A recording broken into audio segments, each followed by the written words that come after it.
Good morning. Welcome to your Daily Dose. What does Christ-like character look like in action? How does a mature Christian naturally bring salt and light into the world? Jesus gives us some practical, everyday examples so that we can get an image in our head about what it actually looks like to be like Jesus in our world. And he gives us those examples in the Sermon on the Mount, which is what we're going through. Our Daily Dose passage for today is so loaded, let's dive right in. We're in Matthew 5, starting in verse 38. Jesus said, "You've heard that it was said, eye for eye and tooth for tooth. But I tell you, do not resist an evil person. If anyone slaps you on the right cheek, turn to them the other. And if anyone wants to sue you and take your shirt, hand over your coat as well. If anyone forces you to go 1 mile, go with them 2 miles. Give to the one who asks you, and do not turn away from those who want to borrow from you." In my mind, few commands are tougher than Jesus' command to love our enemies, to love people who've hurt us, to forgive people instead of seek vengeance. Jesus begins with the old law, the old way, and he says, in the old ways, it used to be if someone took an eye out, you got to take their eye out. If someone knocked your tooth out, you could knock their tooth out. This was justice. This was their idea of fairness in ancient Israel.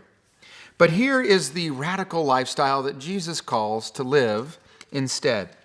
We are not to repay evil with another act of evil.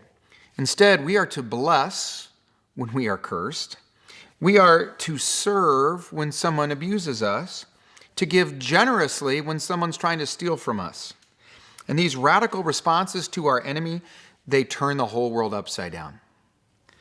Turning the other cheek sure sounds like weakness to a lot of people, but we learned when we studied Blessed Are the Meek that it takes way more strength to turn the other cheek than it does to just fight back.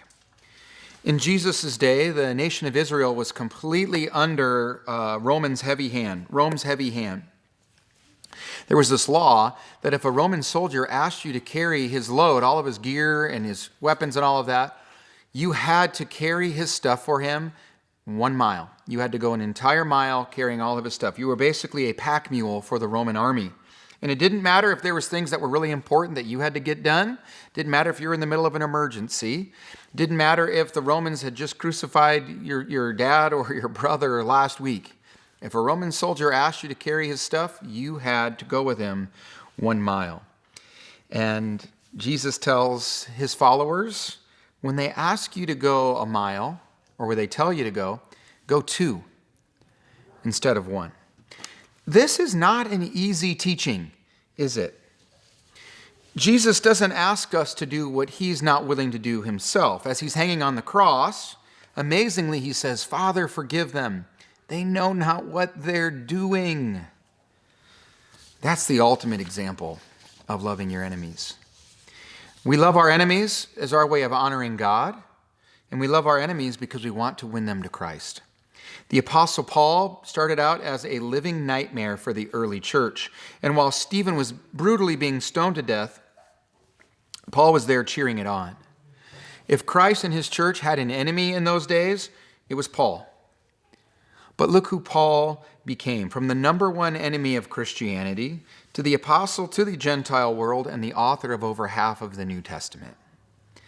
Pastor Carl a few weeks ago told the story of a Christian being beaten to death for his faith by a communist guard who said, "You think your God's all powerful? I'm all powerful over you." And then Carl shared, and I got goosebumps big time, when the person being beaten to death said, "No, the power is mine. I can love you even though you torture me to death."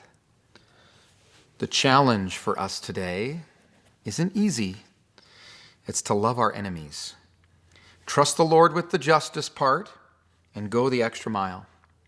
How you handle bad treatment of yourself can be a huge witnessing opportunity for you, or it can ruin your witness.